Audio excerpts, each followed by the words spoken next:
aqui está uma síntese do que nós vamos falar. Nós vamos falar de ciência mais tradições, de informações iguais, vistas de formas diferentes, tá? Dos potenciais iguais, né? Iguais em potenciais e diferentes em escolhas. Aqui está o ser humano. E a percepção, aquilo que nós chamamos de realidade, está muito mais atrelada a como nós percebemos do que é uma realidade fixa. Bom, a ciência mais tradições vai nos levar a perceber a tal da realidade. E aí nós vamos encontrar aqui duas vertentes para essa realidade. Uma vertente que é universal e outra vertente que é pessoal. Essa vertente universal, ela se baseia na lei que governa o universo. E ela pode ser percebida e ela vai te trazer a liberdade. Conforme você percebe como as coisas funcionam, você se liberta. Né? Tem uma outra realidade que é uma realidade pessoal, tá? Que ela vai te levar à ilusão, à crença e à escravidão. Por isso que logo a princípio eu falei para vocês não acreditar no que eu vou estar falando aqui. Porque quando você acredita em alguma coisa, o teu cérebro arquiva aquilo. Ele para de investigar. Ah, isso é isso? Então pronto, ele guarda lá, registra na gavetinha dele, e aquele assunto está encerrado. Então você parou. De repente, você pode ter parado sem ter chegado ainda na sobremesa, né? Está só na primeira parte. Muito bem.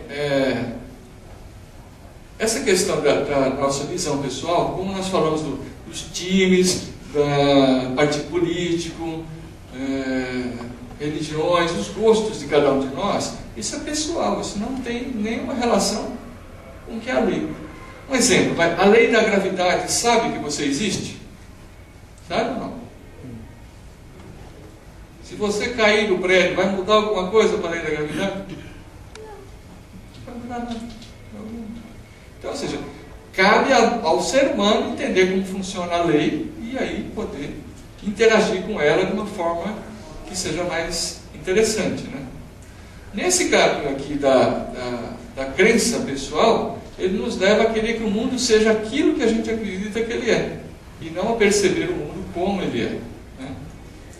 Esse caminho, veja assim, nós estamos numa situação, aqui, ó, narcisismo, que foi um evento que eu falei, que teve um evento científico, estudando narcisismo, vamos dizer assim, a doença mental do século, essa virada do milênio.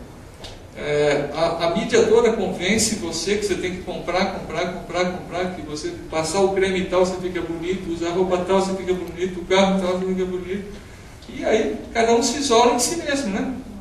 Uma desconexão de si mesmo, uma desconexão do que é real. Ele fica acreditando que se ele tiver a roupa tal ele é mais bonito que o outro, e não é verdade. A pessoa não vai mudar interiormente porque mudou a embalagem, tá? Muito bem. Do narcisismo ele migra para a depressão, tá? Que é uma desconexão de si mesmo no sentido de tristeza, que por sua vez é um agravamento da infelicidade. Isso é uma estagnação e a própria limitação do ser humano, né? Aqui eu fiz esse quadrinho, é uma síntese da ideia que nós estamos aqui compartilhando, né? Essa questão de a gente ou aprender observando ou querer impor que aquilo que a gente acredita que seja real se torne real, é uma escolha de cada um de nós. Você pode escolher aprender ou pode escolher não aprender. O que muda na vida das pessoas não é o mundo, tá? São as escolhas que cada um faz, tá?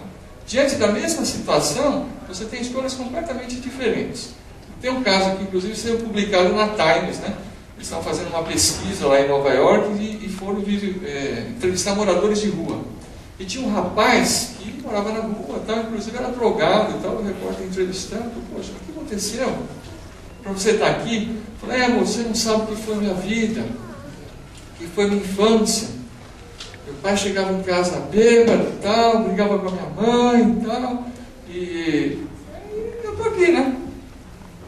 Isso é o que deu. Aí conversa vai, conversa vem. Mas eu tenho irmão, tá? Onde está o seu irmão? O irmão estava numa outra cidade. E ele foi nessa outra cidade procurar entrevistar o irmão desse rapaz, né? Falou assim, o que será que deve ser? Que estado será que está esse irmão? Deve ser outro morador de rua, né? O endereço era de um hospital, né? Então, por favor, então deve estar internado no hospital, né? Chegou lá no hospital, qual não foi a surpresa? O irmão daquele morador de rua era médico.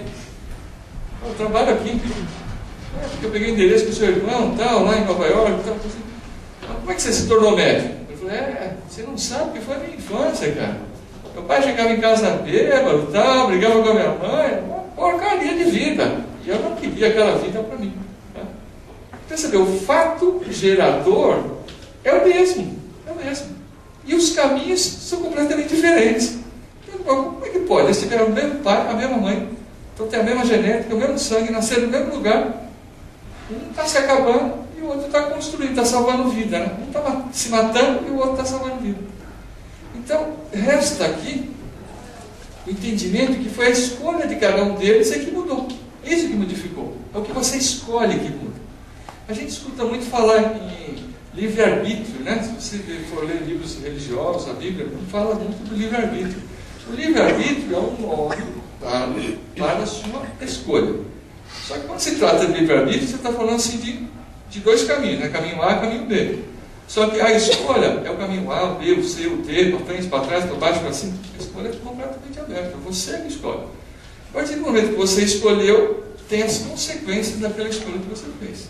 Você não consegue muito medir as consequências. Você não sabe, você não tem toda essa informação disponível.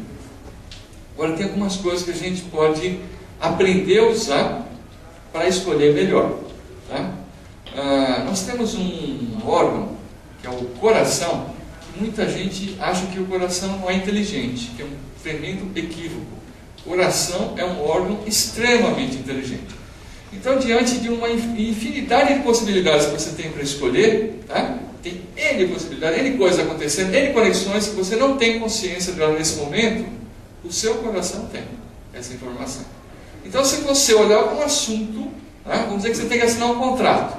Leia o contrato com todo cuidado. Cuidado. E vê como você está sentindo. Se o teu coração estiver leve, pode assinar que vai dar certo. Se o teu coração não estiver leve, não vai por aí quem crê. Então veja assim, nós temos esse radar de escolhas, que é o nosso coração. Ele traduz todo esse monte de possibilidades em duas alternativas: confortável e desconfortável. Ou você está agradado ou desagradado. Vê como a gente tem o equipamento de solução? Bom, a ciência da vida permite ao justo, livre e de coração puro, galgar os mais altos degraus da evolução. Muito obrigado pela paciência até esse momento. Né? Você nem sabe como vocês são corajosos, né? Está aqui me aturando.